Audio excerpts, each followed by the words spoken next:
Hi అండి. అందరూ ఎలాగున్నారు? ఎట్టకేలకు మనం ఎంతగానో వెయిట్ చేస్తున్న ఫీజ్ రింబర్స్‌మెంట్ సంబంధించి అఫీషియల్ జీవో రిలీజ్ చేశారండి. ఓకే. ఈ అఫీషియల్ జీవోనైతే గవర్నమెంట్ ఆఫ్ ఆంధ్రప్రదేశ్ వాళ్ళైతే మాత్రం రిలీజ్ చేశారు. ఏంటి అసలు ఈ జీవో? అదే విధంగా ఫీజ్ రింబర్స్‌మెంట్ సంబంధించి కంప్లీట్ డీటెయిల్స్ అనేవి ఆ జీవోలో అయితే ఇచ్చారండి. సో, మీకు వసతి దీవెన ఎవరికి పడతది? విద్యా దీవెన ఎవరు పడతది? ఎప్పుడు పడతది? 2024 సంబంధించి స్టూడెంట్స్‌కి ఎప్పుడు పడతది? పెండింగ్‌లో ఉన్న డబ్బులు ఎప్పుడు పడతాయి? అని చెప్పేసి చాలా చాలా క్లారిటీగా అప్డేట్ చెప్పారండి. సో, మొత్తం ఆ జీవోని కూడా నేను ఫుల్‌గా ఎక్స్‌ప్లెయిన్ చేస్తాను కూడా ఎవ్వరు కూడా స్కిప్ చేయకండి. ఆ జీవోలో వచ్చేసరికి మొత్తం డేటా అయితే ఉంటది. ఆ జీవో పీడీఎఫ్ లింక్ కూడా మీకు డిస్క్రిప్షన్‌లో ఇచ్చేస్తాను. ఓకే. సో, మొత్తం ఇది చూసిన తర్వాత ఆ జీవోని మీరు కూడా అనలైజ్ చేయండి. ఓకే. అయితే వీడియోలోకి వెళ్ళిపోదాం. సో, ఓకేనా? ఇదిగోండి మనం ఎంతగానో వెయిట్ చేస్తున్న the government of Andhra Pradesh abstraction. దేనికోసం అంటే ఇక్కడ క్లియర్‌గా చూస్తున్నారు కదా! పోస్ట్ మెట్రిక్ స్కాలర్‌షిప్ అదేవిధంగా రింబర్స్‌మెంట్ ఆఫ్ ట్యూషన్ ఫీజ్ మొత్తం సంబంధించి క్లారిటీ అయితే ఇచ్చారండి. సో, ఆర్‌టీఎఫ్ కోసం 2024 సంబంధించి ఇంకా దానికి ముందు సంబంధించి. సో, మోడిఫికేషన్స్ చేశారు. ఏం చేశారంటే మోడిఫికేషన్స్ చేశారనమాట. సో, అయితే క్లియర్‌గా మాట్లాడుకుందాం. సో, అసలు ఏంటి ఇదని చెప్పేసి సో, ఇదొచ్చేసరికి ఫస్ట్ జీవో నంబర్ 87 అండి. సో, ఎప్పుడు రిలీజ్ చేశారు? 2011, 2021. So, okay. ఈ టైంకి నేనైతే చేసేయాల్సింది సో, వీడియో కూడానా. బట్ ఏంటంటే కొన్ని రీజన్స్ వల్ల అంటే లేట్ అయిపోయింది. ఓకే. సో, అయితే అసలు ఏముంది? సో, మొత్తం ఇందులో ఏంటంటే పెండింగ్ డబ్బుల కోసం ఇచ్చారండి. దీంతో పాటు 2024కి సంబంధించి కూడా క్లారిటీ అయితే ఇచ్చారు. సో, ఈ 3 పాయింట్స్ మాత్రమే చాలా చాలా ఇంపార్టెంట్. ఒక స్క్రీన్ షాట్ తీసుకోండి. మీకు క్లారిటీగా అయితే అర్థమైపోతుంది. ఇంకా జూమ్ చేసి చూపిస్తాను. ఓకేనా? సో, ఇక్కడ చూసుకున్నట్లయితే ఈ యొక్క జీవోలో ఏమంటున్నారంటే క్లారిటీగా వాళ్ళకి చెప్తున్నారు. డైరెక్టర్ ఆఫ్ సోషల్ మొత్తం ఎవరి నుంచి వచ్చిందని చెప్తున్నారు. From 2024 onwards the RTF amounts will be amounts of all students other than SC shall be released to respective accounts for colleges అని చెప్పేసి అయితే ఇచ్చారు. అయితే సో, ఇక్కడ ఏంటంటే వాళ్ళిక్కడ ఈ పాయింట్‌లో ఏం చెప్తున్నారంటే మనకి ఫీజ్ రింబర్స్‌మెంట్ డబ్బులు ఏవైతే ఉన్నాయో, సో, ఈ ఫీజ్ రింబర్స్‌మెంట్ సంబంధించిన డబ్బులు 2024 నుంచి 2025 వరకు. ఇక 2025 అనే కాదండి.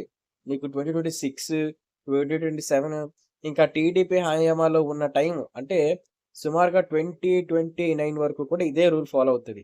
ఆ రూల్ ఏంటంటే అంటే ఇప్పుడు మీ ఫీజుల అమౌంట్‌లన్నీ కూడా మీకొస్తాయి. ఎవరైతే స్టూడెంట్ ఉన్నారో స్టూడెంట్ పేరెంట్ ఎవరైతే ఉంటారో సో, జాయింట్ అకౌంట్‌కైతే ఈ మనీ అయితే వస్తది. ఇకపై అలా జరగదండి. ఈ అమౌంట్ మొత్తం కూడా డైరెక్ట్‌గా కాలేజెస్‌కే వెళ్ళిపోతుంది. ఓకేనా? సో, ఇది ఇక్కడ కాలేజెస్‌కి మీ డైరెక్ట్‌గా అమౌంట్ వెళ్ళిపోతుంది. మీకు ఒక్క రూపాయి రాదు. మీకు ఒక్క రూపాయి రాదంటే అది ఏంటి? అది దేనికోసం రాదు? Fees reimbursement. Okay. So, fees reimbursement సంబంధించి మీకు డబ్బులైతే రావు. ఓకే. మీకు మీకు సంబంధం లేదు. 2025కి సంబంధించి. ఓకే. దీంతో పాటు ఏంటి అనుకున్నట్లయితే వాళ్ళు ఈ పాయింట్‌లో ఏం చెప్తారంటే accounts of the college as per guidelines అంటే ఒకేసారి కాలేజ్ వాళ్ళకి గవర్నమెంట్ గైడ్‌లైన్స్ ప్రకారంగా డబ్బులైతే పంపించేస్తారు. 2025కి సంబంధించి క్లారిటీ అయిపోయింది కదండీ! 2025కి సంబంధించి ఒక్క స్టూడెంట్ 2024, 2025 ఓకేనా? సో, నేను అంటుంది అర్థమైందా మీకు? 2024 నుంచి 2025 అంటే ఫస్ట్ ఇయర్స్ కోసం చెప్తున్నాను. సో, ఫస్ట్ ఇయర్ స్టూడెంట్స్ ఎవ్వరు కూడా ఒక్క రూపాయి కాలేజ్‌కి పే చేయకండి. ఒక్క రూపాయి కూడా. ఒక్క రూపాయి కూడా మీరు కాలేజ్ పే చేయకండి. నేను మీకు చెప్తున్నాను. ఒక్క రూపాయి పే చేసినా సరే చాలా చాలా నష్టపోతారు. ఓకేనా?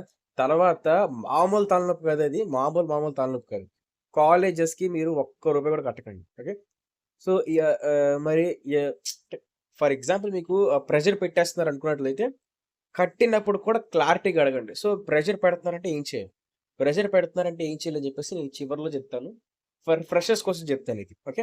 సో, ఫస్ట్ పాయింట్ ఏం చేస్తాం? క్లారిటీ చేసుకున్నాం. ఓకే. ఫస్ట్ పాయింట్ క్లారిటీ అయిపోయింది. ఓకే. దీని తర్వాత 2025 నుంచి 2026 స్టూడెంట్స్ ఎవరైతే ఉన్నారో వీళ్ళ కోసం ఇచ్చారు. అంటే నెక్స్ట్ ఇయర్ స్టూడెంట్స్ కోసం ఈ అప్డేట్ అన్నమాట. ఏంట్రా అని అనుకున్నట్లయితే 2025 నుంచి 2024 నుంచి ఆర్‌టీఎఫ్ పడాలంటే ఖచ్చితంగా కూడా ఎఫ్ఆర్ఎస్ అనేది ఏయించుకోవాలండి. చూసారు కదా! ఇక్కడ ఎఫ్ఆర్ఎస్ అయితే ఇచ్చారు. ఎఫ్ఆర్ఎస్ అంటే ఏంటి? ఎఫ్ఆర్ఎస్ అంటే face recognition system. Face recognition system అంటే మీరు కాలేజ్‌లోకెళ్ళినప్పుడు థంబ్ గానివ్వండి, లేకపోతే మీ ఫేస్‌ని కెమెరాతో రికగ్నైజ్ చేయడం గాని జరుగుతది. ఆ రికగ్నైజ్ చేస్తున్నప్పుడు ఖచ్చితంగా కూడా మీకు రోజు అటెండెన్స్ తీసుకుంటారు. ఆ అటెండెన్స్ కూడా మీకు 70% కన్నా ఎక్కువ 75% కన్నా ఎక్కువ ఎఫ్ఆర్ఎస్‌లో ఉంటేనే గుర్తుపెట్టుకోండి. మీకు ఎఫ్ఆర్ఎస్ అటెండెన్స్ అనేది 2025 స్టూడెంట్స్ ఎవరైతే ఉంటారో, లేకపోతే 2025కి సెకండ్ ఇయర్‌కి, థర్డ్ ఇయర్‌కి, ఫోర్త్ ఇయర్‌కి, ఫిఫ్త్ ఇయర్‌కి వస్తారో, వాళ్ళకి ఎఫ్ఆర్ఎస్ పద్ధతిలో 75% కన్నా అటెండెన్స్ ఖచ్చితంగా ఎక్కువ ఉండాలి. రిజిస్టర్‌లు, కాలేజ్ బుక్కులు అవేవి ఉండవండి. మొత్తం ఎఫ్ఆర్ఎస్ చేయబోతుంది గవర్నమెంట్. ఓకే. ఇది జీవో అండి. జీవో అంటే ఏంటి? ఖచ్చితంగా చేయాల్సింది. గవర్నమెంట్ ఆర్డర్ అది. ఓకే. దీంతో పాటే చాలామంది inspector of SC students RTF amount will be released to students accounts as per the guidelines 60% amount will be gone to GO. ఇక్కడ ఏం చెప్తున్నారంటే ఓకే. కొంచెం హైలైట్ చేశాను. మీకు అర్థం అవ్వాలని చెప్పేసి. ఇక్కడ ఏమవుతున్నారంటే మరి ఇక్కడ వాళ్ళు ఏమంటున్నారు అన్నట్లయితే ఎవరైతే ఫర్ ఎగ్జాంపుల్ చెప్తాను. ఎస్సీ ఓకేనా? ఎస్సీ స్టూడెంట్స్ ఎవరైతే ఉంటారో వాళ్ళకి 60% డబ్బులు ఫీజు రింబర్స్‌మెంట్ డబ్బులు కానివ్వండి, ఇతర డబ్బులు కానివ్వండి 60% సెంట్రల్ గవర్నమెంట్ నుంచి వస్తాయి. ఓకేనా? మరి 60% సెంట్రల్ గవర్నమెంట్ నుంచి వచ్చినప్పుడు అమౌంట్ అనేది సెంట్రల్ గవర్నమెంట్ ఇస్తది కాబట్టి ఈ 60% స్టూడెంట్స్ ఎవరైతే ఉన్నారో వీళ్ళందరికీ కూడా డైరెక్ట్ స్టూడెంట్ అకౌంట్‌లో పడతాయి. ఓకేనా? ఎంటీఎఫ్ కానివ్వండి, ఆర్‌టీఎఫ్ కానివ్వండి ఏవైనా సరే స్టూడెంట్ అకౌంట్ ఎస్సీ ఓకే. గుర్తుపెట్టుకోండి. ఎస్సీ మాత్రమే. బీసీ కాదు, ఎస్టీ కాదు, ఏమీ కాదు. ఓన్లీ ఈ ఎవరైతే ఎస్సీ క్యాండిడేట్స్ ఉన్నారో వాళ్ళకి మాత్రమే వాళ్ళ ఏదైతే అకౌంట్ ఉంది కదా! సో, వాళ్ళ బ్యాంక్ అకౌంట్‌లో ఫీజు రింబర్స్‌మెంట్ కానివ్వండి, వసతి దీవెన డబ్బులు కానివ్వండి, ఎంటీఎఫ్, ఆర్‌టీఎఫ్ అన్నీ గూడా మనకి వాళ్ళ సొంత అకౌంట్‌లోకే పడతాయండి. వాళ్ళు కట్టుకోవాలి. ఓకే. ఇప్పుడు చాలామందికేంటంటే పెండింగ్ డబ్బులు ఉండిపోయాయంటే, బాబోయ్! మా పెండింగ్ డబ్బులన్నీ క క ఉండిపోయాయి. కాలేజీలో ఉండిపోయాయి. సర్టిఫికేట్‌లు ఇవ్వలేదు అని చెప్పేసి చాలామంది బాధపడిపోతున్నారు. దానికి సంబంధించి కూడా ఏంటంటే అప్డేట్ వచ్చింది. సో, అదే అప్డేట్ అనమాట. ఈ జీవోలో అయితే పాస్ చేయలేదు. బట్ అది అఫీషియల్‌గానే వచ్చింది. ఓకే. సో, అఫీషియల్‌గా వచ్చింది గానీ ఎక్కడ రాయలేదు. అంటే అఫీషియల్‌గా వచ్చింది కదా! మరి అఫీషియల్ లేదన్నట్లయితే 99% ఇన్సైడర్ న్యూస్ ఉంటారు కదండీ! ఆ ఇన్సైడర్ న్యూస్ ప్రకారంగా అయితే వచ్చిందది. మీకు ఏవైతే పెండింగ్ సంబంధించి MTF, RTF okay. So, pending డబ్బులు ఏవైతే ఉన్నాయో లైక్ ఎంటీఎఫ్ ఉంది కదా! సో, ఎంటీఎఫ్ గానివ్వండి, ఆర్‌టీఎఫ్ గానివ్వండి ఇవి పెండింగ్ డబ్బులు ఉన్నాయి కదా! ఇవి ఎక్కడ పడతాయంటే 1 మీ జాయింట్ అకౌంట్‌లో అన్నా పడొచ్చు. 2 మీ యొక్క మదర్ అకౌంట్‌లో అన్నా పడతాయి. అయితే ఇక్కడున్న సీక్వెన్స్ ఏంటంటే మాక్సిమం మదర్ అకౌంట్‌కే పడతాయి. 90% మదర్ అకౌంట్‌కి డబ్బులు పడబోతుంది. ఓకే. సో, ఎవరు కూడా జాయింట్ అకౌంట్ క్లోజ్ చేసుకోకండి. మీ అందరికీ రిక్వెస్ట్ జాయింట్ అకౌంట్ క్లోజ్ చేసుకోవద్దు. ఓకే. మదర్ అకౌంట్స్ కూడా రెడీగా ఉంచుకోండండి. మదర్‌కి సంబంధించిన బ్యాంక్ అకౌంట్స్ ఉంటాయి కదా! సో, వాటిని కూడా రెడీగా ఉంచుకోండి.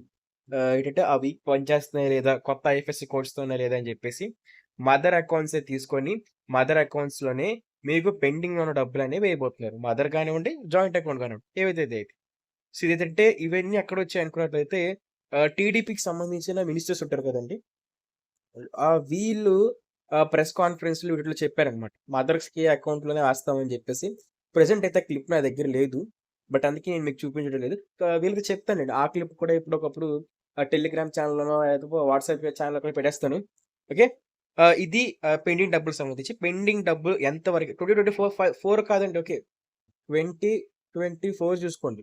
ఈ అకాడమిక్ ఇయర్ వరకు కూడా పాత బకాయిలన్నీ గూడా ఎక్కడికెళ్ళిపోతాయంటే సింపుల్‌గా మీ మదర్ అకౌంట్‌కెళ్ళిపోతుంది. ఇంతకన్నా ముందు మీరు ఫోర్త్ ఇయర్ చదివేసినా మీరు సప్లీలు రాస్తూ ఫిఫ్త్ ఇయర్ చదువుతున్నా బీటెక్ వాళ్ళ కోసం చెప్తున్నాను.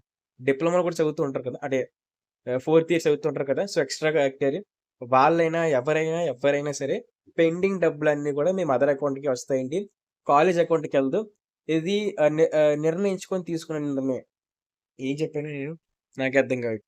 ఐ మీన్ ఏంటంటే ఇది డిసైడ్ చేసుకున్నారు. ఎందుకన్నట్లయితే స్టూడెంట్ కాలేజ్ అకౌంట్‌కేస్తే కాలేజెస్ రిటర్న్ ఇవ్వచ్చు, ఇవ్వకపోవచ్చు కాబట్టి పాత పద్ధతిలోనే పెండింగ్ ఏంటి 3,500,00,00,000 సుమారు ఓకే. 3,500 క్రోర్స్‌ని పెండింగ్ డబ్బుల్ని పాత పద్ధతిలోనే ఏస్తారండి. కొత్త పద్ధతుల్లో మీ యొక్క డబ్బులు మాత్రం మీకేస్తారు. ఓకేనా? మీకు క్లారిటీ వచ్చిందని అనుకుంటున్నాను. ఈ ఫీజ్ రీయింబర్స్‌మెంట్‌కి సంబంధించిన డబ్బులు. ఇప్పుడు మన బ్యాచ్ అన్నమాట. మన కొత్తోళ్ళు. ఓకేనా? సో, ఈ కొత్తోళ్ళ కోసం చెప్తున్నాను. 2024లో జాయిన్ అయినోళ్ళు ఫీజ్ కట్టాలా? వద్దా?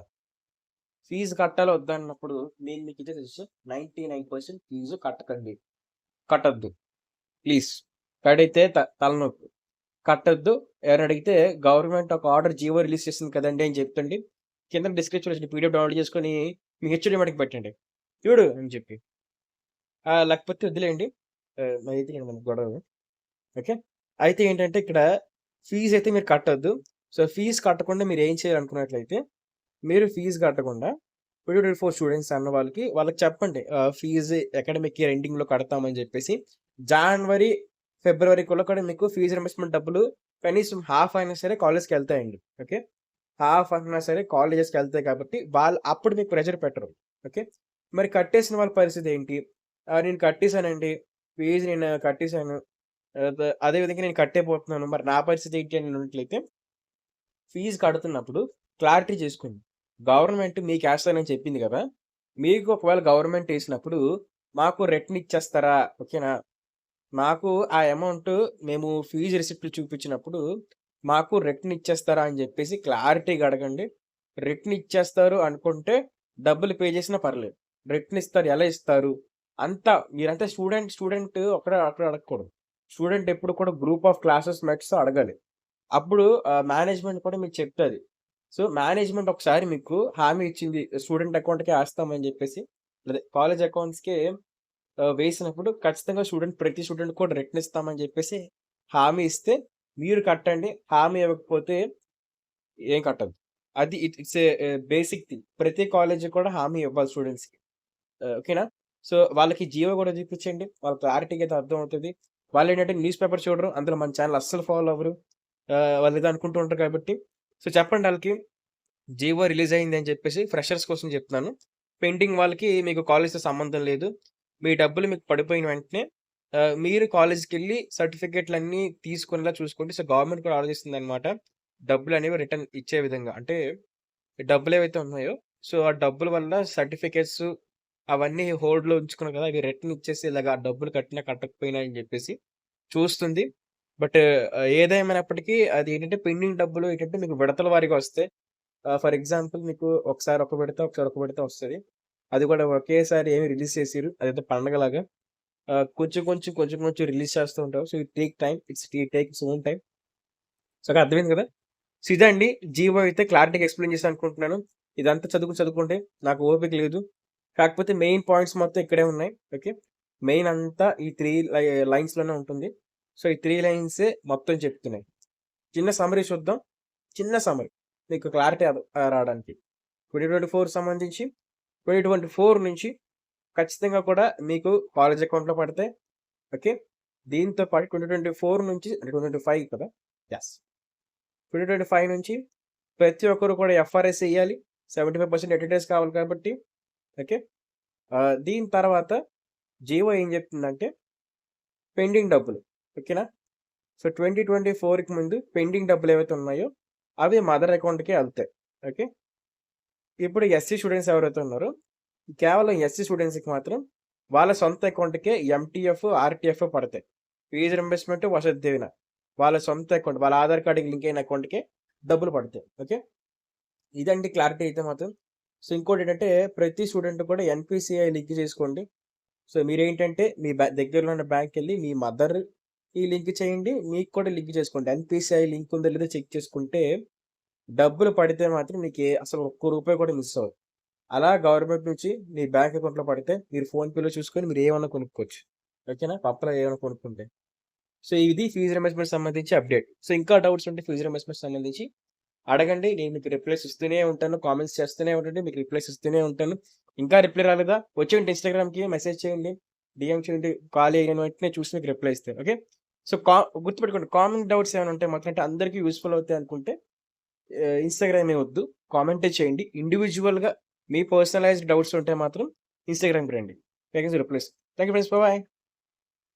ఇంకోటి సబ్స్క్రైబ్ చేసుకోవడం మర్చిపోవద్దు. సబ్స్క్రైబ్ చేసుకొని బెల్ నోటిఫికేషన్ ఆల్‌లో పెట్టుకోండి.